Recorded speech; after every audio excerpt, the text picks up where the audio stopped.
Hola, buenos días a todos. Yo voy a hacer una ponencia sobre un autor que no es muy conocido. Quizás no muchas personas hayan oído hablar de un autor llamado Koekutsu. Bien, los que se dedican al taoísmo quizás lo conozcan un poco más, ya que después pasó a ser un hombre santo del taoísmo, pero en origen es un pensador del periodo de los reinos combatientes que habla sobre algo muy importante desde mi punto de vista. Y no solo es algo muy importante, sino que es algo de lo que hablaron los griegos. Y se trata de un arte muy importante en pleno siglo XXI. Me refiero a la retórica. Pues bien, yo voy a hacer una exégesis retórica de dos artículos del Koekutsu, que son el Shuai y el Mo. Bien, antes de nada, de momento, debo decir que de momento no he escrito nada de esto en español. Sin embargo, mi tesis de máster en Taita, que he terminado hace poco, trato sobre este aspecto. En la actualidad lo que estoy haciendo es adaptándolo al español, porque hacer un artículo en chino o escribir algo en chino, si se quiere poner en español, hace falta hacer una adaptación que lleva bastante trabajo. Dicho sea ya de paso.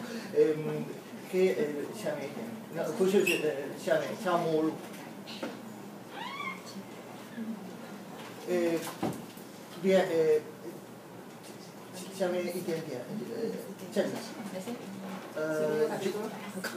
el tercero.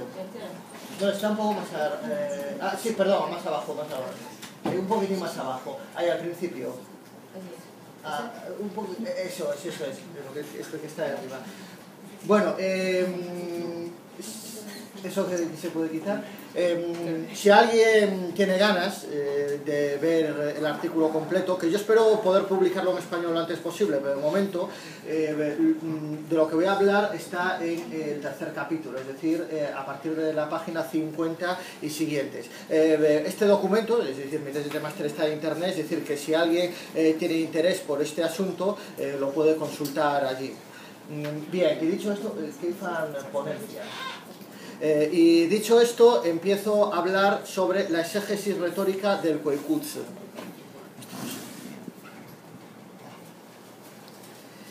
Bien, Koekutsu, entre otras cosas, es el maestro de dos grandes oradores del periodo de los combatientes. Me refiero a Sun Qing y Chang Yu.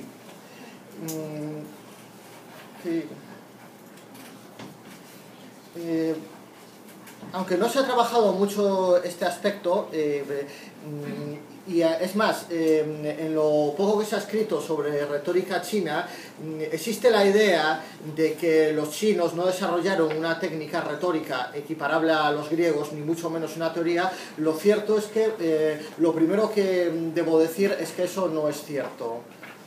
Se puede argumentar que no hubo una teoría retórica que tuviese la misma repercusión en la posteridad que la retórica griega. Bien, eso es cierto.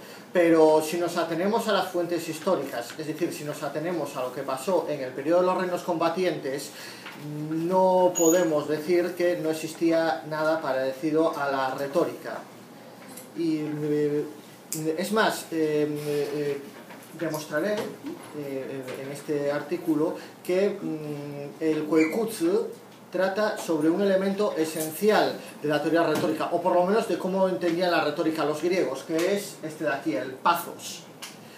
Bueno, hago una pequeña digresión sobre lo que es el pathos, para la gente que no esté muy familiarizada con la técnica retórica. Según Aristóteles, decía que había tres pruebas propias del arte. Una era los argumentos racionales, lo que llamaba logos. El otro era la impresión que el orador transmitía al auditorio, que se llama ethos. Y lo más importante, que es lo que de verdad hace cambiar a la gente de opinión, el pathos. Es decir, las emociones que el orador provoca en el receptor. Tradicionalmente se le ha dado mucha importancia al logos. Es normal, de Aristóteles, aunque renegó de Platón, procedía de la academia. asimismo, estaba en un contexto que era muy reacio a aquellos elementos irracionales. Entonces, la retórica que escribió la centró mucho en el argumento racional, aunque él mismo se da cuenta que no es el argumento racional lo que de verdad importa en el discurso político, ni es lo que de verdad importa en el discurso judicial, y mucho menos en el epidíctico, sino que son las emociones que el orador provoca en el receptor. De ahí que el libro segundo de la retórica lo dedique al pathos. Pues bien, dicho esto, aclaro que lo que yo entiendo por retórica es el arte de la persuasión cuyo elemento principal está en el pathos. Bien, pues lo que vamos a ver ahora en Koikutsu es que, sin ser lógicamente exactamente igual que la teoría retórica de Aristóteles, es algo obvio a primera vista, lo cierto es que coincide en un elemento fundamental, y es que dice Koikutsu, como veremos a continuación, que lo más importante es saber cuál es el estado emocional del receptor. Pero bueno, antes de entrar en materia, quiero justificar el por qué los textos que voy a analizar son retóricos. Que no voy a analizar todo el Koikutsu, sino dos textos en concretos, que son el Chuai y el Mo. Bien, esto es un fragmento perteneciente al Changuo-Tzu. Este libro, que tradicionalmente se considera historia, es una recopilación de anécdotas sobre la Zhonghen-Xia, es decir, la escuela Zhonghen, que recientemente, han dicho los estudiosos, se ha visto que estos eran expertos en oratoria, es decir, ¿qué pasaba en el periodo de los reinos combatientes? China no era un único imperio, había varios reinos. Los reyes estaban en constante guerra, hacía falta un estado fuerte para sobrevivir y hacía falta los consejos y la sabiduría de individuos formados. Pues en estas circunstancias, personas pertenecientes a la clase de los Si, que es una clase que, aunque se considera la aristocracia, estaba en el borde de lo que es la nobleza y la plebe. Bueno, si es que se puede aplicar estos términos al periodo de los reinos combatientes. El caso es que no eran ni los socialmente, ni los que estaban en la escala social más baja, pero tampoco eran los grandes nobles. Y por supuesto eran personas muy pobres. Estas personas, esta nobleza decaída, de posición económica bastante baja, ¿cómo se ganaba la vida? Asesorando a reyes y señores feudales del periodo de los reinos combatientes. Iban de reino en reino, buscándose el favor de un soberano. Pues bien, esto pertenece a la historia de un muy famoso Si, o Tzu, como se dice en chino moderno, llamado Su Qin. Su Qin empezó en el reino de Qin. Intentó persuadir al rey Hui de que unificase toda China. Sin embargo, no lo consiguió. Según dice la narración, le envió 10 escritos, gastó mucho dinero y no tuvo manera de convencerlo. Por culpa de esto, se volvió pobre. Vestía zapatillas de paja, dice el Changuo-Tzu, y obtuvo el rechazo de su familia. Dice el Changuo-Tzu que su esposa no le miraba, la suegra no le hacía la comida, etcétera, etcétera, etcétera. Bueno, se vuelve un paria, un impresentable. El caso es que para salir de esta situación de fracaso, lo que hace es esto. Por una parte, estudia el Taekwondo Kung Fu, que se dice que es dicen los comentaristas que se trata del Taekwondo pinza. Bueno, existe mucha discusión sobre esto, pero no es este el aspecto más importante. El aspecto más importante es este de aquí, Lien Chuai Mo. Es decir, que practica las enseñanzas del Chuai y del Mo. Dice no lo he puesto aquí, pero hay una glosa al Changuo-Tzu en la que se dice que el Chuai y el Mo pertenece a Koikutsu. Bien, y otro elemento muy importante. ¿Cuál es el objetivo de Su Qin? Esto léase shui, ¿no? En este sentido, en este contexto no tiene tanto el sentido de hablar, sino el de persuadir. Es decir, zi chen ke yu shui tang shi zi qing yu. Es decir, dice después de haber ejercitado duramente las enseñanzas de Kuei-Jutsu, bueno, de esta forma ya podré convencer a los soberanos del presente. Practica esto, se dirige al reino de Chao y allí tiene éxito. Se convierte en una figura importantísima que une a los reinos contra Qin. Se vuelve rico y la familia que antes le rechazó le prepara un banquete especial y le dicen: eres excelente. Incluso la suegra que antes no le daba de comer se postra ante él, dice el Changuozi, pareciéndose a una serpiente. ¿Más abajo? Bien, pero ¿qué es el Shuai del que habla el texto que acabamos de ver? Pues Shuai debes entender como indagar.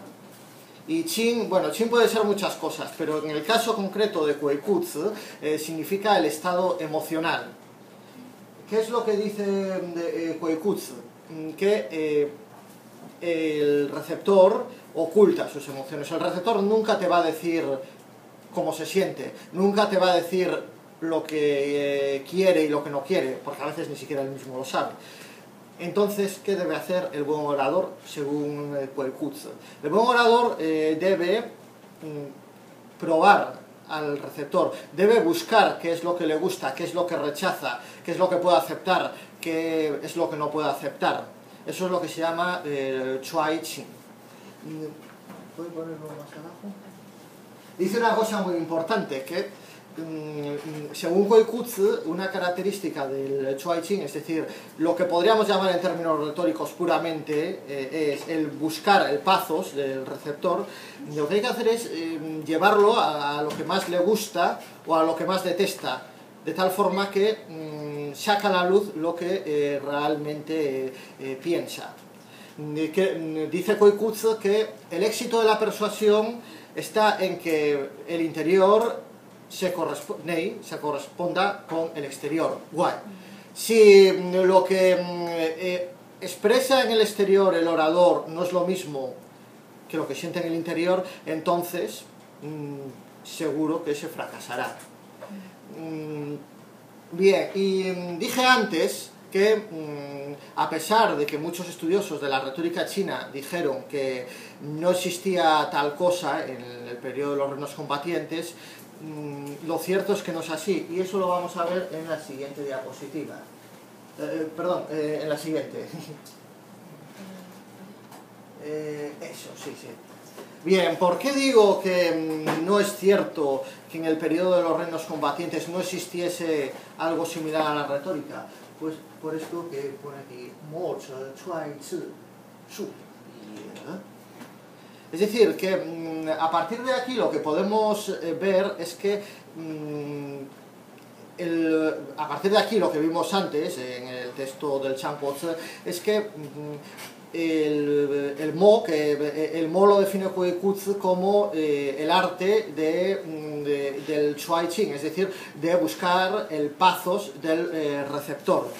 Pues bien, en base a este texto y en base también a lo que vimos antes de Zhu Qin, que, como decía, lo que practica es el Chuai Mo, se puede decir que sí que existía una retórica entendida como arte de la persuasión basada en el pathos en el periodo de los reinos combatientes. Otra cosa muy diferente es que esta haya tenido la trascendencia que la retórica clásica tuvo en la posteridad, que tampoco fue mucha porque lo que sucede siempre con la retórica es que así como aparece, enseguida sufre el ataque feroz de la filosofía. A la filosofía no acaba de aceptar muy bien que haya un arte que diga un hecho esencial, que es que las buenas ideas hay que transmitirlas pensando en el estado emocional del receptor.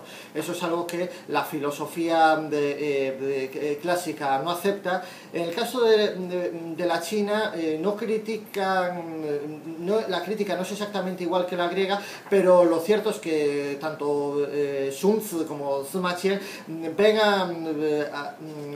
a los que ejercitaban estas enseñanzas de Kuei-Jutsu, es decir, a los de la Zhonghen-Xia, como personas mentirosas, es decir, como aduladores que lo único que querían era ganar dinero y que en un sitio decían A y en otro sitio B. Esa es la crítica que le hacen.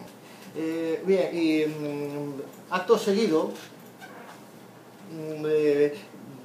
quiero hacer brevemente, porque no dispongo de mucho tiempo, un pequeño análisis de un texto del Chan Guozi, un texto muy interesante, desde el punto de vista de la teoría retórica de Kuei-Jutsu. Debo aclarar que soy bastante escéptico en si Kuei-Jutsu influyó en Zaizi, que es el Shi del que voy a hablar. En esa cuestión no me meto en si Kuei-Jutsu enseñó a Zaizi.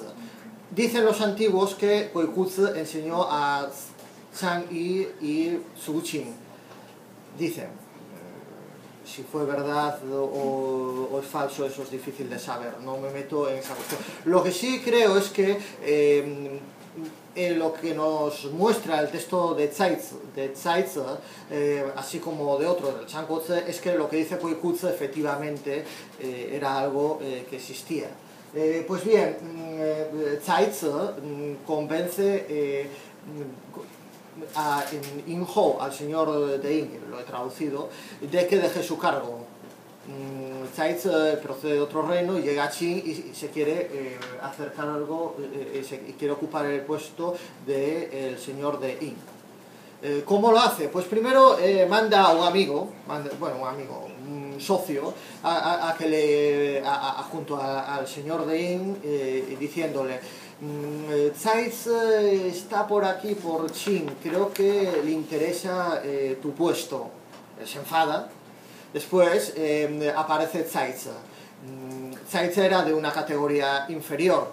El señor de Yin pues, era un Hou.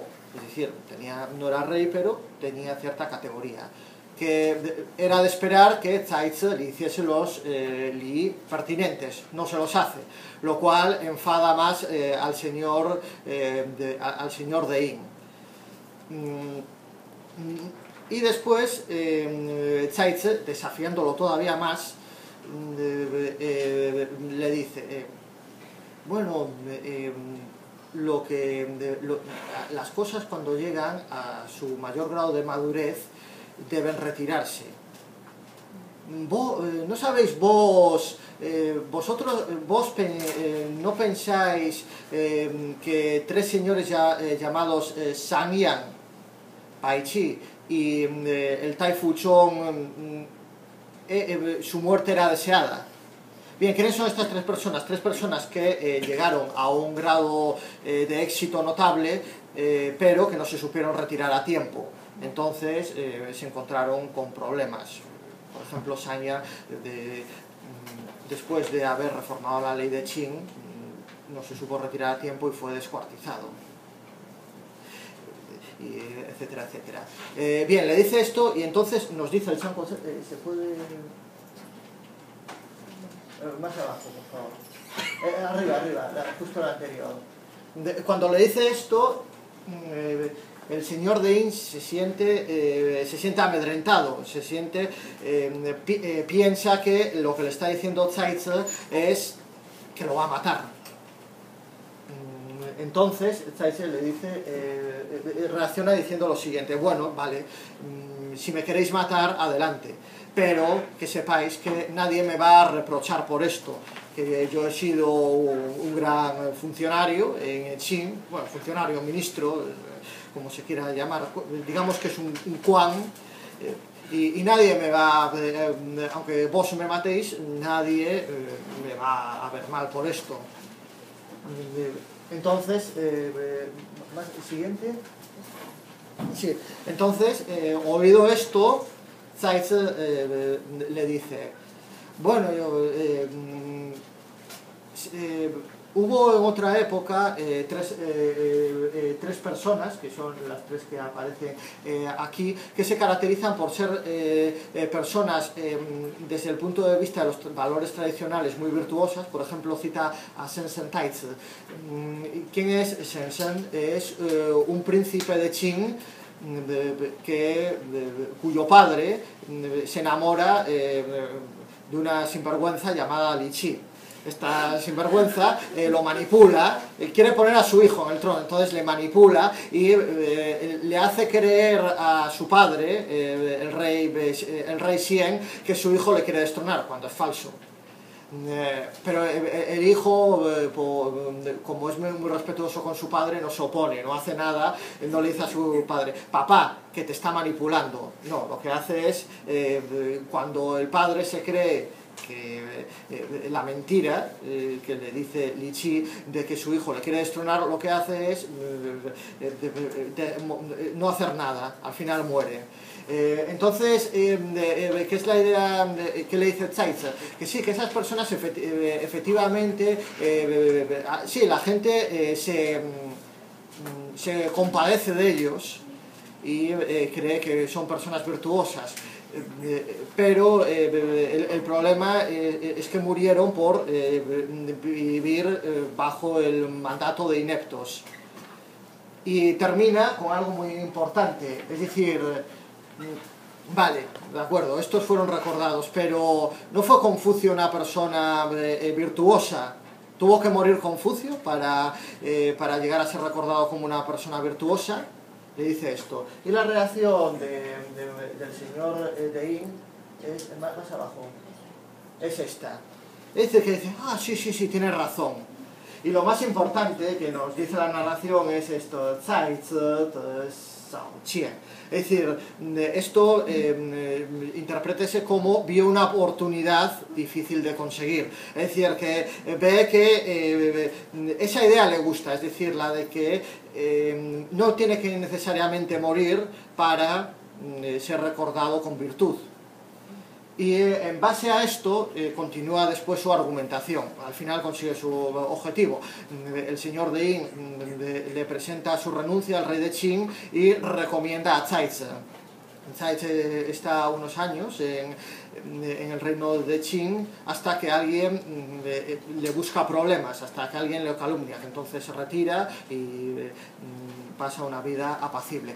Lo fundamental de esta historia es que se puede ver que Zeitz no le dice al señor de Yin las cosas de una forma recta, no se lo dice todo a la vez, sino que va adaptando su discurso a la reacción emocional. Y algo muy interesante es que primero intenta enfadar al señor de Yin para que saque a la luz lo que más detesta. Es lo que decía Koikutsu, que una de las cosas que hay que hacer para conocer el Qin del receptor es decirle cosas hasta que llegue el punto que más, hasta que se llegue a lo que más detesta. Pues esto es, como hemos visto, lo que hace Zeitz. Utiliza esa técnica para saber cómo convencer al señor de Yin de algo tan difícil como que deje su puesto para dárselo a él. Bien, pues resumiendo, ya que el tiempo apremia, lo que nos encontramos en Koikutsu es una teoría retórica interesante desde mi punto de vista, basada en el pathos y que aporta algo a la historia de la retórica. Aristóteles en ningún momento habla de que el pathos es algo que se debe conocer, es decir, el pathos no es algo que el orador sepa de antemano, sino que tiene que ir poco a poco probando a su receptor para que su receptor le vaya dando información sobre su estado emocional. De eso que Aristóteles no dice nada, pero que por supuesto es importante tanto ahora como lo fue en la Grecia clásica como en la China de los reinos combatientes. Koikutsu nos habla de eso con mucho detalle. Es por lo tanto por lo que creo que esta obra tan poco conocida, el Koikutsu, es para la historia de la retórica de mucho valor. Y hasta aquí, mi presentación llega hasta aquí. Muchas gracias a todos.